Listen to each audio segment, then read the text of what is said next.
जय हिंद दोस्तों, कैसे हैं आप लोग? बहुत बहुत स्वागत है 365 डेज कॉन्सेप्ट क्लियर क्लास में आप लोगों का। तो कैसी चल रही है तैयारी? फटाफट कमेंट बॉक्स में लिखकर बताओ कि भैया मेरी तैयारी ठीक चल रही है। ठीक है। और टाइम चेंज हो गया है। टाइम कितने बजे कर दिया मैंने? सुबह 8 बजे। 8 बजे अब आपको ये वीडियो मिला करेगी। और मेन पर्पस यही है कि एक शब्द लाएं और शब्द पर बेस्ड होकर आपकी जो क्लास है वो कर लें। ठीक है। तो आज का हमारा जो टॉपिक है वो क्या टॉपिक है? आपने देख लिया होगा, बॉन्ड। ठीक है। ये बॉन्ड टॉपिक है हमारा, अर्थात बंधपत्र टॉपिक है। और ये टॉपिक जो है वो हम दो तरीके से लेंगे। एक तो क्या है कि केवल आज बॉन्ड की चर्चा करेंगे, फिर कभी भी हम बॉन्ड के जैसे प्रकार जो है, मसाला बॉन्ड क्या होते हैं, ग्रीन बॉन्ड क्या होते हैं, तो ये जो है नगर निगम बॉन्ड अर्थात म्युनिसिपल कारपोरेशन के द्वारा जारी किए गए बॉन्ड क्या होते हैं, उनकी चर्चा कर लेंगे। आज केवल और केवल चर्चा कर लेते हैं हम लोग क्या, बॉन्ड की। ठीक है।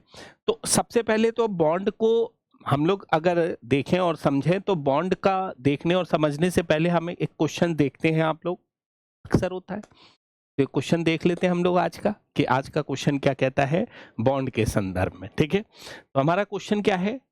क्वेश्चन है हमारा, देखिएगा स्क्रीन पर।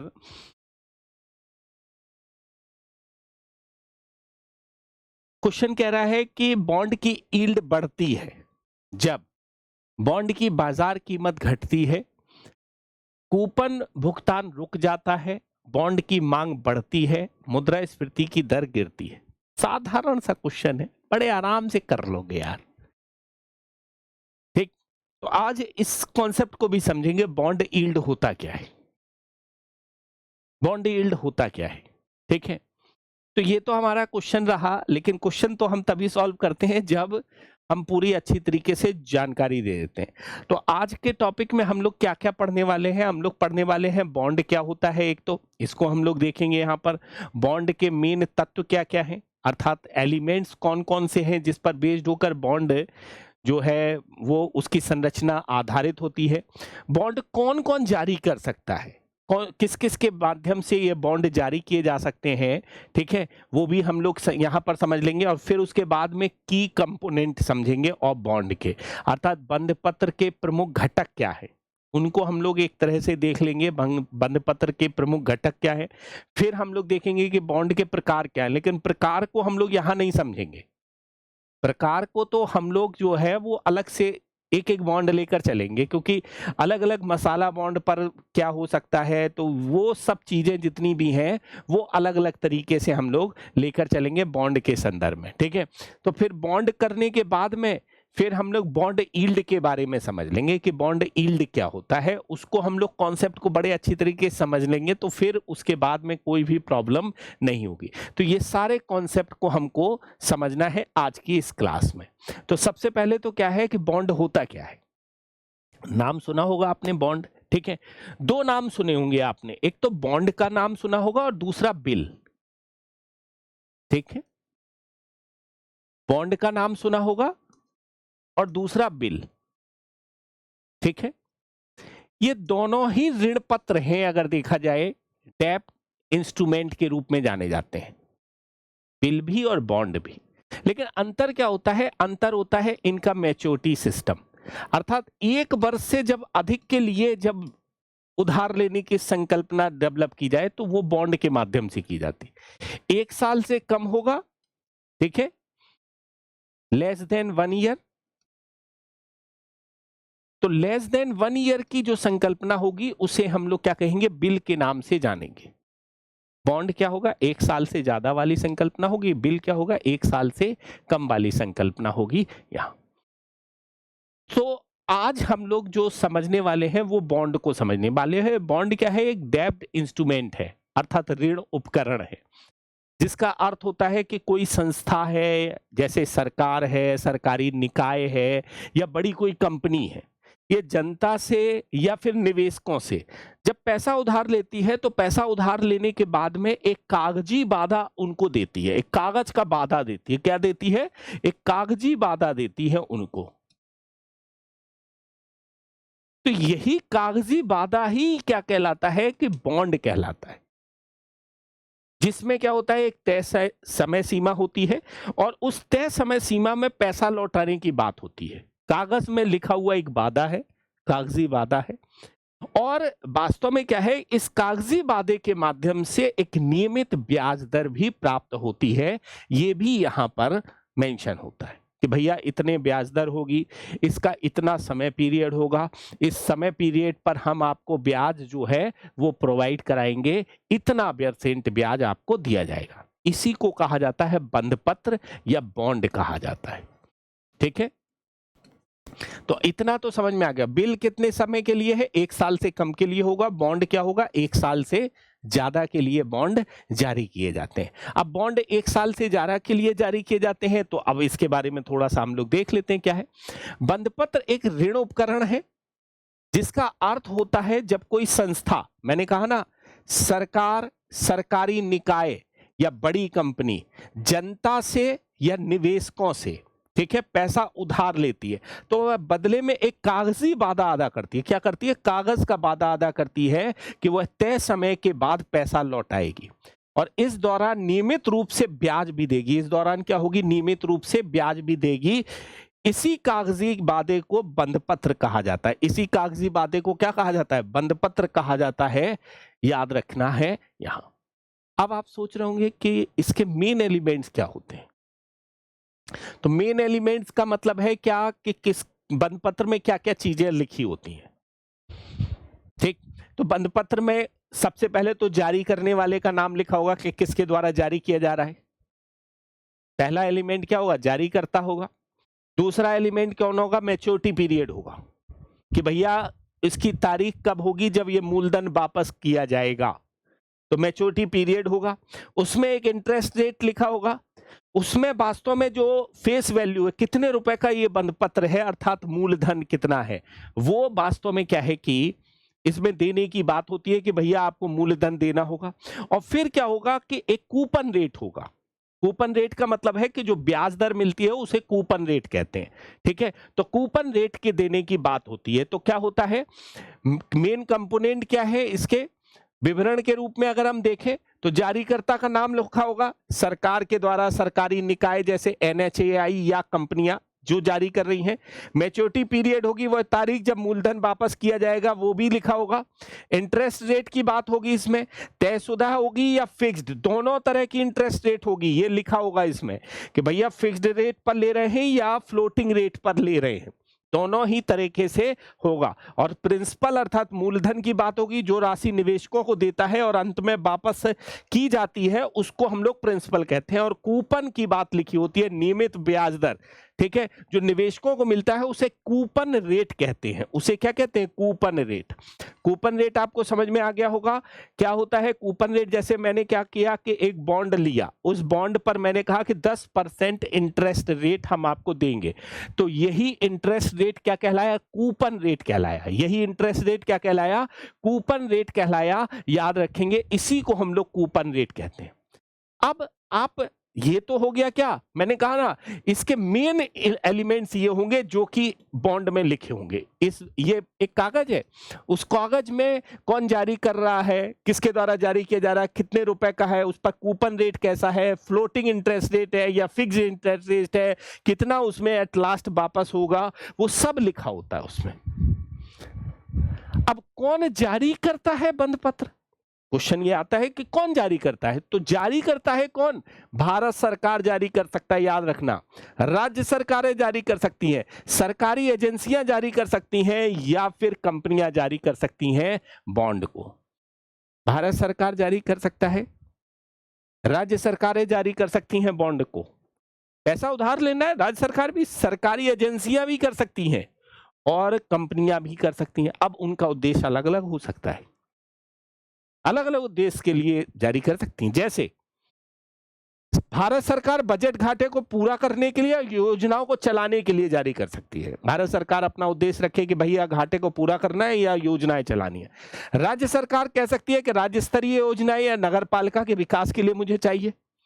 ठीक है, सरकारी एजेंसी जैसे NHAI, power grid, PFC, infrastructure funding जो कंपनियां हैं वो भी यहाँ पर कंपनियां जारी कर सकती हैं, जैसे फैक्ट्री है, व्यापार विस्तार के लिए, तकनीकी सुधार के लिए फंड जारी करें कि भैया मुझे उधार दे दो, मैं यहाँ पर आपको इतने % इंटरेस्ट रेट वापस कर दूंगा, ये जारी कर सकते हैं। तो कौन कौन? भारत सरकार, याद रखेंगे, राज्य सरकारें, सरकारी एजेंसियां और कंपनियां जारी कर सकती हैं बॉन्ड को। इस बात को दिमाग में लेकर चलना है।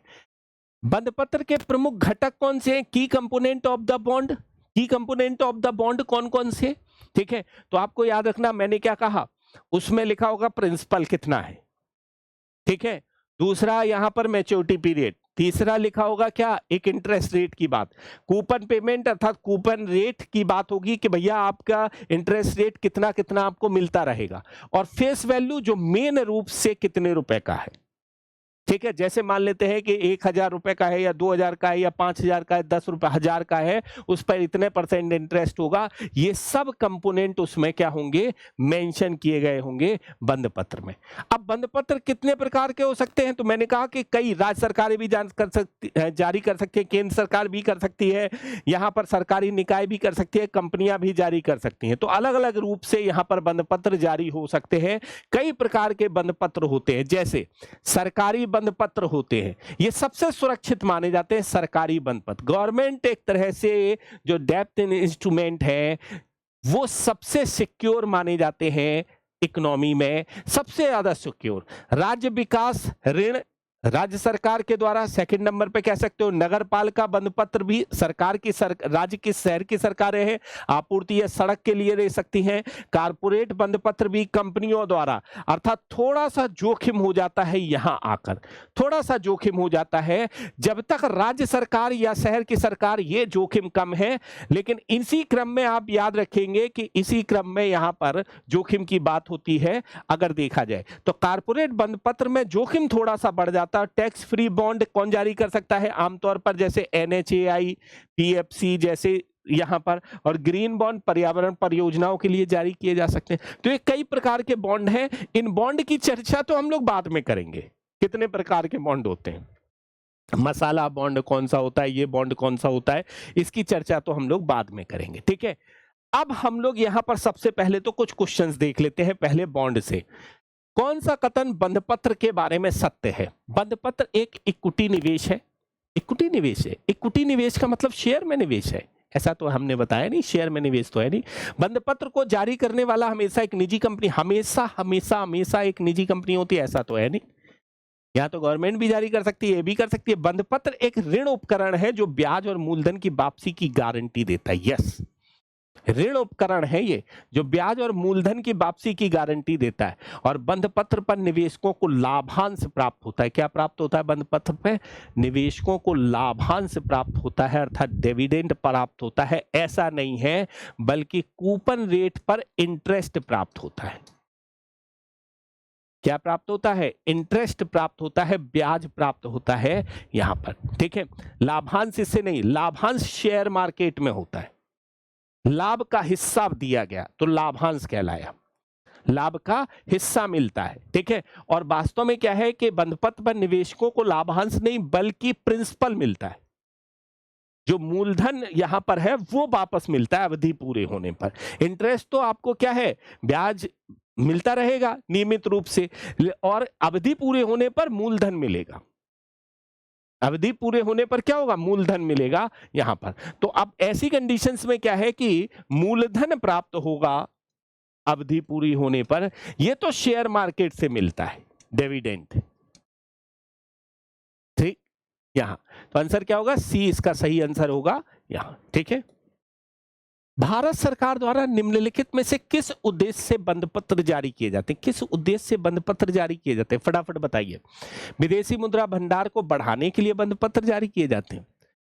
केंद्रीय बैंक के रेपो रेट को नियंत्रित करने हेतु बंधपत्र जारी किए जाते हैं। पूंजी जुटाकर राजकोषीय घाटा को पूरा करने के लिए बंद पत्र, केवल रक्षा सेवाओं को खर्च को पूरा करने के लिए। तो हमने कहा कि बजटीय घाटे को पूरा करने के लिए बंद पत्र जारी कर सकती है। विदेशी मुद्रा को भंडार के लिए ऋण नहीं लेती है, वहां पर ऋण का कोई स्थान ही नहीं है।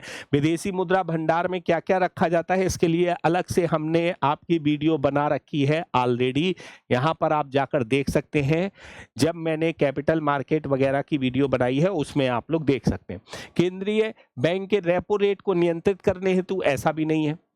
पूंजी जुटाकर राजकोषीय घाटे को पूरा करने के लिए आंसर क्या होगा, सी इसका सही आंसर होगा, याद रखेंगे। ठीक है, निम्नलिखित में से कौन सा कथन गलत है? निम्नलिखित में से कौन सा कथन गलत है?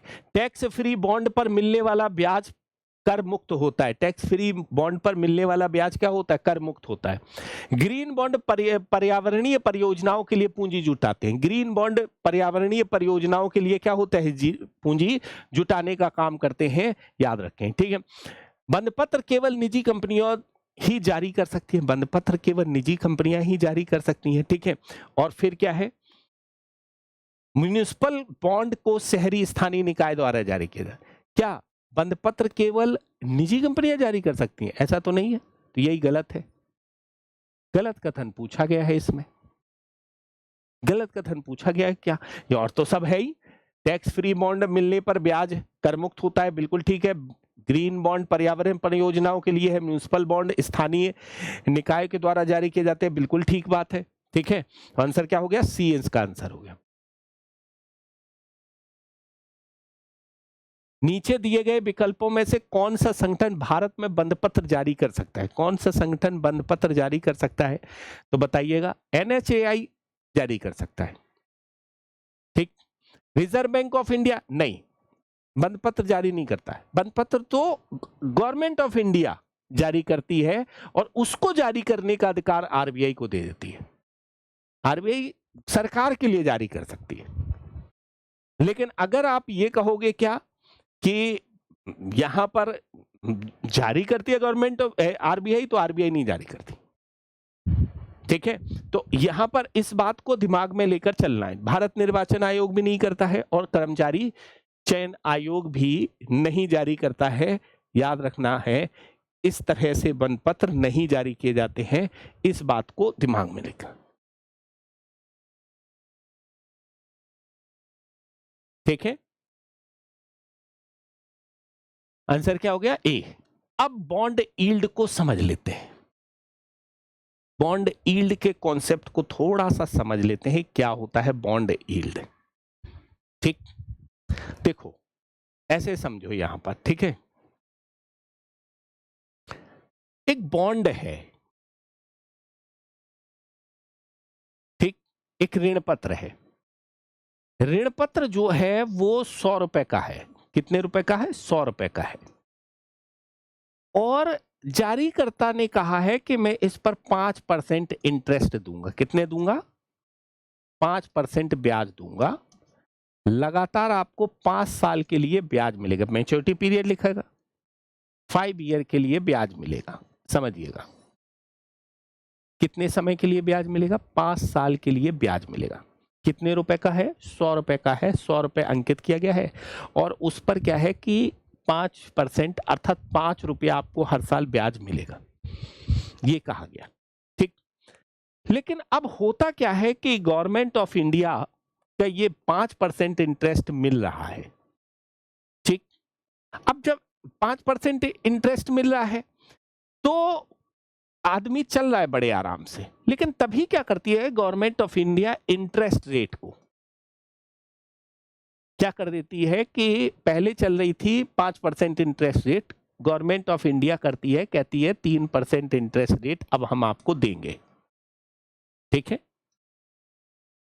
कितना देंगे, 3% देंगे इंटरेस्ट रेट। अब हम आपको 3% से ज्यादा नहीं देंगे, गवर्नमेंट ऑफ इंडिया। तो लोग क्या करेंगे, इस बॉन्ड की तरफ भागेंगे, क्योंकि यहां तो मिल रहा है कितना, 5% मिल रहा है, 5% मिल रहा है। ठीक, तो अब बॉन्ड की तरफ भागेंगे तो ऐसी कंडीशंस में क्या होगा कि यही बॉन्ड पर मिलने वाला प्रतिफल ही यील्ड है। बॉन्ड पर मिलने वाला प्रतिफल ही क्या है? यील्ड है। ठीक, अब कोई भी आदमी 100 रुपए का बॉन्ड है, क्योंकि प्रिंसिपल मिलेगा लास्ट में, तो बॉन्ड का प्रिंसिपल ही मिलेगा। तो वो आदमी कहे कि मैं क्या करता हूं कि भाई साहब आप इस बार मुझे दे दो, मैं आपका 102 रुपए में खरीदूंगा, 2 रुपए में खरीदूंगा। 1 साल बाद, 5 साल के लिए है, तो 25 रुपए मिलना था टोटल, अगर देखा जाए 25 रुपए मिलना था अगर देखा जाए तो 102 रुपए में खरीदा। तो अब इसने क्या किया? महंगे में खरीद लिया इस बॉन्ड को, और 100 रुपए मिलेगा। अब इसको 5 साल बाद अगर देखा जाए तो, ठीक, तो 5 साल बाद इसको 5 रुपए तो ये रख ही चुका है, 1 साल हो गया है, या 1 साल नहीं हुआ है, 2 महीने हुए, 3 महीने हुए, ठीक है 25 रुपए ही मान लेते हैं, ठीक। और 5 साल के लिए नहीं, बल्कि 2 महीने के बाद ही बोली लगना शुरू हो गई थी और कह दिया कि हमको दे दो, ठीक। अब अगर देखा जाए तो 25 रुपए मिलेंगे उसको, लेकिन मूलधन कितना मिलेगा? मूलधन तो अंकित मूल्य जो लिखा होगा, अंकित मूल्य कितना लिखा है इस बॉन्ड पर? 100 रुपया मिला है, तो इसका मतलब हो गया उसको 2 रुपए का घाटा हो गया। तो 2 रुपए का घाटा हो गया, टोटल रुपया कितना मिला? 23 रुपया मिला उसको, 23 रुपया ही मिला उसको। तो इसका तात्पर्य ये हो गया सीधा सीधा क्या, कि जब 23 रुपया उसको सीधा मिला, 23 रुपया उसको मिला, तो अब इसका मतलब ये हो गया यहां पर क्या, कि बॉन्ड यील्ड कम हो गया उसका, अर्थात बॉन्ड पर मिलने वाला प्रतिफल कम हो गया। इतना समझ में आ गया? नहीं, यील्ड कम हो गया ना। पहले 25 रुपया मिलने वाला था टोटल 5 साल में, अब उसको कितना मिलेगा? 23 रुपया ही मिलेगा, क्योंकि 2 रुपया से उसने महंगा खरीदा बॉन्ड, क्योंकि सरकार ने थोड़ा से चेंजेस किए। सरकार ने, मान लेते हैं बाजार में अचानक से बॉन्ड की अगर मांग बढ़ जाती है तो यील्ड क्या हो जाता है? कम हो जाता है। बॉन्ड की मांग यहां पर कम हो गई तो यील्ड क्या हो गया? बढ़ गया, मतलब मिलने वाला प्रतिफल बढ़ गया। बस यही एक कॉन्सेप्ट। अगर बॉन्ड की मांग क्या हो गई? कम हो गई, तो ये बॉन्ड हो सकता है कि लोग ना खरीदें और कहने लगे क्या 98 में दे दो मुझे भाई। जैसे मान लेते हैं कि गवर्नमेंट कह दे कि मैं इंटरेस्ट रेट 7% दूंगा, तो लोग जो 5% पे खरीदे हैं वो पैसा निकालने की कोशिश करेंगे, और जब पैसा निकालने की कोशिश करेंगे तो अपने बॉन्ड को सस्ते में बेचेंगे। मतलब कहेंगे क्या, 100 रुपया तुमको पर मैच्योरिटी पीरियड में मिल जाएगा, कोई दिक्कत नहीं, हम 95 में आज तुमको दे रहे हैं, लो 100 रुपए की चीज 95 में दे रहे हो, तुम्हें ब्याज भी पूरा लेना, तो तुमको एक तरह से 25 रुपया तो ये मिलेगा, और 5 रुपए ये फायदा हो गया, टोटल 30 रुपए का फायदा हो जाएगा तुमको। लो, तुमको कितना फायदा हो जाएगा? 30 रुपए का फायदा हो जाएगा, और वो पैसा निकाल ले जाएगा। तो बॉन्ड यील्ड बढ़ गया, यील्ड बढ़ गया। यील्ड का मतलब प्रतिफल, बॉन्ड पर मिलने वाला प्रतिफल, ब्याज बढ़ गया उसका। क्यों? क्योंकि 30 रुपया अब मिलेगा उसको, पहले कितना मिल रहा था? 23 रुपया। क्यों? क्योंकि उसने महंगे में बॉन्ड खरीद लिया था। यही कहलाता बॉन्ड यील्ड, बॉन्ड पर मिलने वाला प्रतिफल बॉन्ड यील्ड के नाम से जाना जाता है। ठीक, तो अब समझ लेते हैं हम लोग बॉन्ड यील्ड के सिद्धांत को। सीधे शब्दों में कहें तो बॉन्ड का लाभ प्रभावी प्रतिफल है जो वह कमाता है, मतलब जो उसका कमाता है बॉन्ड यील्ड है, बॉन्ड लाभ है। प्रत्येक बॉन्ड पर अंकित मूल्य, एक कूपन भुगतान, अंकित मूल्य पर भुगतान किए जाने वाला ब्याज होता है। उदाहरण के लिए यदि कोई 100 रुपए अंकित मूल्य का बॉन्ड खरीदता है और उसे 1 वर्ष के लिए 10 रुपए का कूपन ब्याज मिलता है, तो उसका प्रतिफल 10% होता है। ठीक, बॉन्ड यील्ड कितना होगा? 10% होगा। बॉन्ड बाजार में ऐसे मूल्य पर खरीदे जा सकते हैं जो अंकित मूल्य से कम या अधिक हो सकते हैं। ये वास्तविक खरीद मूल्य कहा जाता है। मतलब हो सकता है क्या, एक्चुअल जो एक तरह से परचेस प्राइस कहा जाएगा, जिस पर आप खरीद रहे हो, कम में भी खरीद सकते हो, ज्यादा में भी खरीद सकते हो, वो कंडीशन तय करेगी बाजार की। बॉन्ड एक बार बिका, 100 रुपए का बिका, अब उसको खरीदने में भाई हो सकता है इंटरेस्ट, मैंने कहा ना, एक इंटरेस्ट बढ़ा दे तो उस समय क्या होगा, प्रतिफल कम भी हो सकता है, ज्यादा भी हो सकता है, ये है। अब महत्वपूर्ण प्रश्न ये है कि वे कौन से कारक है जो बॉन्ड की वास्तविक कीमत गिरने या बढ़ने को प्रभावित करते हैं। ऐसी स्थिति की कल्पना करें जहां अर्थव्यवस्था में ब्याज दर एक बॉन्ड द्वारा प्रारंभिक कूपन भुगतान से अलग है। उदाहरण के लिए बचत पर ब्याज दर 4%, जबकि बॉन्ड 5% दे रहा है। फिर ज्यादा से ज्यादा लोग बॉन्ड खरीदेंगे जिससे बॉन्ड की कीमत बढ़ जाएगी। अगर बॉन्ड ज्यादा दे रहा है, हमने 3 से 7%, ठीक है, तो और यदि बचत दर 6% है, ठीक है, बचत पर ब्याज दर 6% है, तो कम लोग बॉन्ड खरीदेंगे, इस प्रकार उसकी कीमत में गिरावट आएगी। कम लोग खरीदेंगे तो गिरावट आएगी। अगर ब्याज दर ज्यादा कर दी गवर्नमेंट ने, इंटरेस्ट रेट ज्यादा कर दिया वहां पर, तो लोग बॉन्ड उसको कम खरीदेंगे तो उसकी कीमत में गिरावट आएगी। अन्य कारक जो बॉन्ड की वास्तविक कीमत और बॉन्ड प्रतिफल को समान तरीके से प्रभावित कर सकते हैं। मुद्रास्फीति की दर प्रभावित कर सकती है। आरबीआई द्वारा खुला बाजार संचालन बॉन्ड की बिक्री या खरीद भी प्रभावित कर सकती है। सरकार की राजकोषीय नीति भी प्रभावित कर सकती है बॉन्ड को, और घरेलू अर्थव्यवस्था के साथ वैश्विक अर्थव्यवस्था की स्थिति भी प्रभावित कर सकती है। और संयुक्त राज्य अमेरिका में बॉन्ड जैसे प्रतिस्पर्धी उपकरणों से भी यील्ड प्रभावित हो सकता है। बॉन्ड यील्ड अर्थात बॉन्ड लाभ प्रभावित हो सकता है। अब आप सोच रहे होंगे एक एक करके थोड़ा समझा दो मुझे गुरुदेव, तो ज्यादा अच्छा है। ठीक है, तो बॉन्ड यील्ड तो समझ में आ गया। निवेशकों से होने वाली एक तरह से क्या है, वास्तविक कमाई, एक्चुअल कमाई। एक्चुअल कमाई का मतलब है क्या भैया, इधर एक्चुअल कमाई कितनी थी, इधर एक्चुअल कमाई कितनी थी, तो इधर एक्चुअल कमाई 23 रुपया, इधर एक्चुअल कमाई 30 रुपया हो गई। एक्चुअल कमाई है। वास्तविक कमाई या प्रतिफल है, आमतौर पर प्रतिशत में होता है ये, और निवेशकों के लिए एक तरह से मूल्य के अनुपात में कूपन पर आधारित हो जाता है। उसी को हम लोग बॉन्ड यील्ड के नाम से जानते हैं। ठीक, अब देखो दो चीजें हैं बॉन्ड यील्ड में, क्या है, एक तो अंकित मूल्य, उस पर लिखा हुआ मूल्य, और दूसरा उस पर जो कूपन रेट है। कूपन रेट का मतलब उस पर मिलने वाला ब्याज, वही कूपन रेट है। 10% है, 20% है, जो भी है वो कूपन रेट यहां पर है। एक निश्चित ब्याज जो हर साल मिलता है उसी को कूपन रेट मिलता है। 100 रुपए के बॉन्ड पे अगर 10 रुपया मिल रहा है हर साल, तो हम कहेंगे कूपन रेट कितना चल रहा है, 10% चल रहा है। कूपन रेट कितना चल रहा है, 10% चल रहा है। और ये बाजार पर निर्भर करता है। मैंने कहा ना, अंकित मूल्य से कम या ज्यादा खरीदेंगे क्या, जो खरीदने और बेचने का काम हो रहा है, मतलब वास्तविक खरीद मूल्य क्या है, वो बाजार पर निर्भर करेगा। बाजार पर निर्भर करेगा क्या, कि जो ये सब चीजें हैं वो बाजार पर निर्भर करने की कंडीशंस में यहां पर निकल कर आएंगी। कौन सी, ये सब चीजें बाजार पर ये निर्भर करेंगी। ठीक, जैसे, ठीक है, हम ये कहें क्या कि अगर अर्थव्यवस्था में, ठीक है, मैंने क्या कहा, अगर अर्थव्यवस्था में मुद्रास्फीति आ जाती है, तो मुद्रास्फीति आने पर बॉन्ड का आकर्षण क्या हो जाता है, घट जाता है। क्यों, क्योंकि बॉन्ड की जो एक्चुअल में कीमत होगी भविष्य में कम हो जाएगी। भाई मान लेते हैं क्या कहा, 5% एक तरह से आपको जो है इन्फ्लेशन चल रहा है, और 5% आपको अगर रिटर्न मिल रहा है उससे, तो उसका आकर्षण कम हो गया। आकर्षण कम हो जाएगा तो कीमत अभी से गिर जाएगी, और कीमत अगर गिरी तो यील्ड बढ़ जाएगा। नहीं आया समझ में, फिर से एक बार समझना, देखना ऐसा समझा रहा हूं, ठीक है। मान लेते हैं क्या, इन्फ्लेशन साथ में चल रहा है, इन्फ्लेशन है अर्थव्यवस्था में, ठीक, हाई है, तो बॉन्ड की कीमत क्या होगी, कम हो जाएगी। क्यों कम हो जाएगी, क्योंकि उसकी बॉन्ड की क्रय शक्ति क्षमता कम हो जाएगी, समय के अनुसार हो जाएगी ना।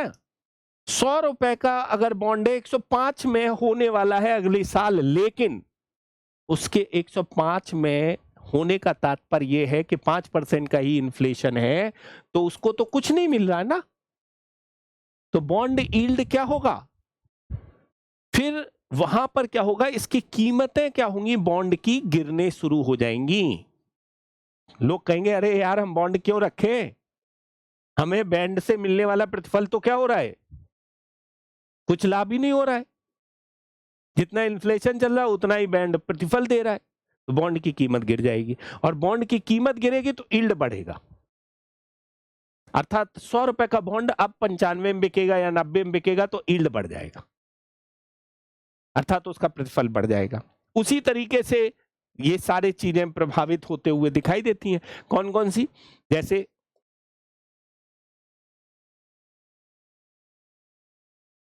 आप ऐसे समझिएगा, ठीक है।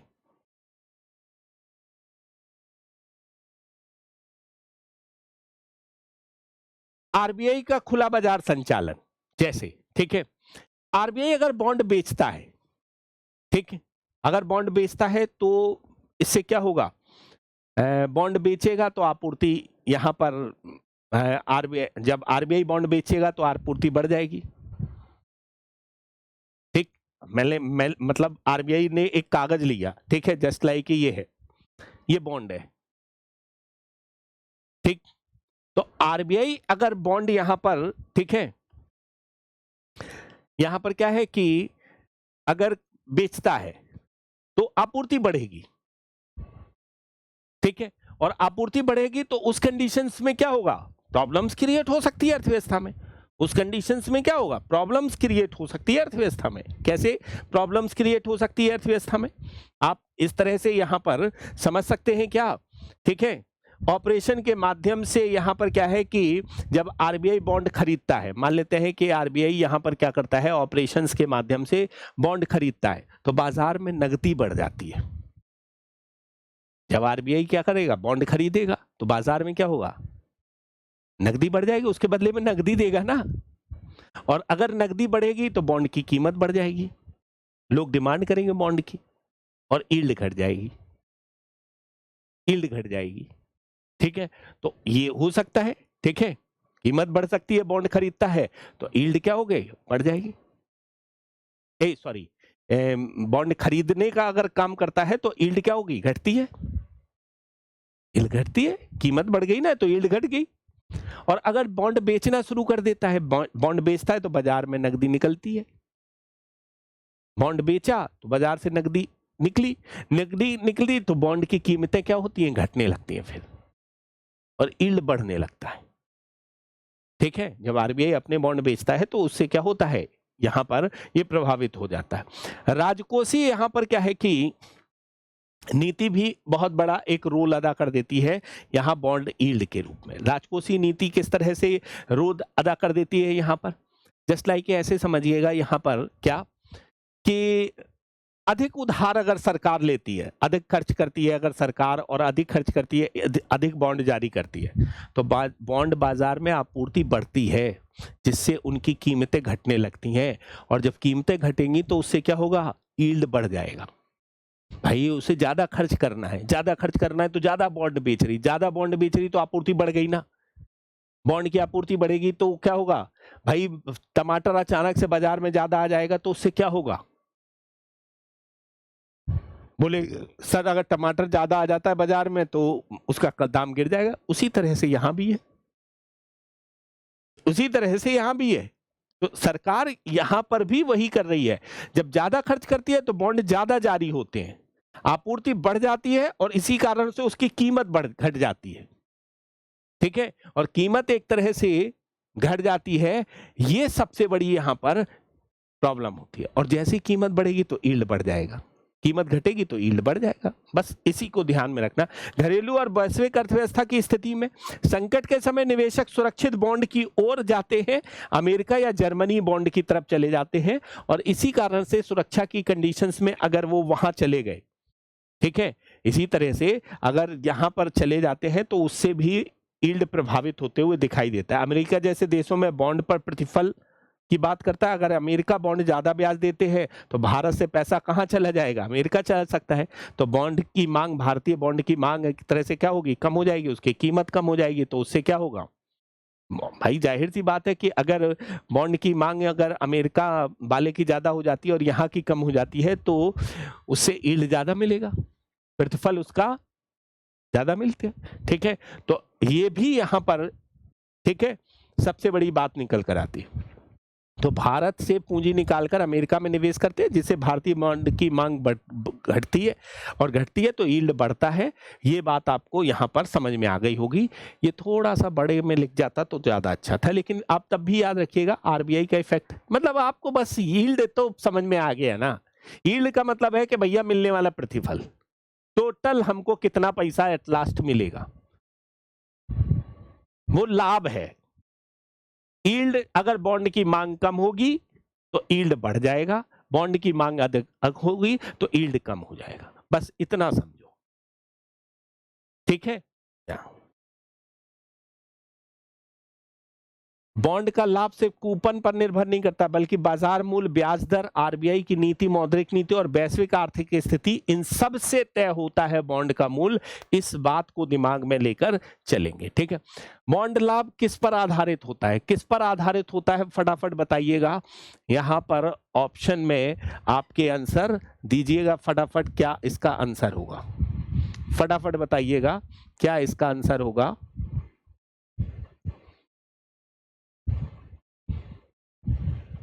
फटाफट आप लोग आंसर बताइएगा।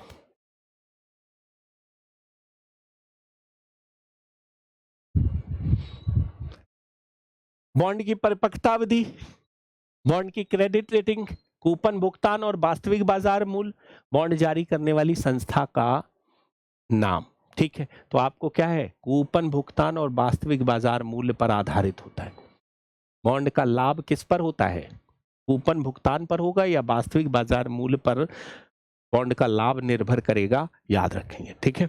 दूसरा है, यदि बॉन्ड की कूपन दर 5% और बैंक की बचत दर 6% हो गई है, तो बॉन्ड की कीमत पर क्या असर है, बॉन्ड की कीमत पर क्या असर पड़ेगा, फटाफट बताइएगा यहां, ठीक है। तो बॉन्ड की कीमत क्या होगी, कम हो जाएगी, भाई कीमत घट जाएगी ना, क्यों, क्योंकि 5% है, लोग वहां चले जाएंगे 6% की तरफ और इसकी डिमांड कम कर देंगे। तो बॉन्ड की कूपन दर 5% है तो उसकी कीमत क्या होगी, कम हो जाएगी। ज्यादा ब्याज देता है ना बैंक, अगर तो बैंक अगर ज्यादा होगा तो बैंक बॉन्ड में लोग कम निवेश करेंगे, जिससे बॉन्ड की मांग और कीमत दोनों ही कम हो जाएगी, अर्थात बी इसका सही आंसर होगा। बॉन्ड की यील्ड बढ़ती है जब बॉन्ड की कीमत बढ़ जाएगी, यील्ड बढ़ जाती है जब बॉन्ड की बाजार कीमत घटती है, कूपन भुगतान रुक जाता है, बॉन्ड की मांग बढ़ती है, मुद्रास्फीति दर गिरती है। फटाफट बताइएगा क्या इसका सही आंसर होगा, यहां फटाफट बताइएगा, ठीक है। तो बॉन्ड की बाजार कीमत घटती है, क्या आंसर होगा, ए इसका सही आंसर होगा, बॉन्ड की बाजार कीमत घटती है, इसका सही आंसर क्या होगा, ए इसका होगा, ठीक है। निम्नलिखित में से कौन सा कारक बॉन्ड की कीमत को प्रभावित नहीं करता है, आरबीआई की मौद्रिक नीति प्रभावित करेगी, ये तो करेगी, आरबीआई की मौद्रिक नीति यहां पर प्रभावित करेगी, ठीक है। बॉन्ड की धारक की आयु, बॉन्ड धारक की आयु तो कोई मतलब ही नहीं है यार, यही आंसर होगा। अमेरिका की ब्याज दर भी करेगी, वैश्विक आर्थिक संकट भी करेगा, सब प्रभावित करेगा, लेकिन बॉन्ड की निवेशक की आयु से क्या मतलब है, सीधा संबंध नहीं होता है, ठीक है। जबकि ये डायरेक्ट रूप से तीनों प्रभावित करते हैं। तो आंसर हमारा क्या हो गया, इसका आंसर हो गया बी, सही आंसर हो गया। तो हमारे ये रहे क्वेश्चंस आप लोगों के बीच में, इसी तरीके से हम क्वेश्चंस आप लोगों के लिए लाते रहते हैं बीच बीच में, और जिससे आपकी क्लास जो है वो उस पर बेस्ड हो जाए, मतलब आपको चीजें समझ में आ जाए। इसी तरीके से हम एग्जाम तक लाते रहेंगे, आप लोग चिंता मत करिएगा, बस देखते चलिएगा, छोटी छोटी चीजें हैं उनको समझते हुए चलिएगा तो ज़्यादा अच्छा है। ये क्लास लगातार चलती रहेगी आप लोगों की, सुबह 8 बजे इसका टाइम कर दिया गया है। तो आज के लिए इतना ही, thank you all of you, वंदे मातरम।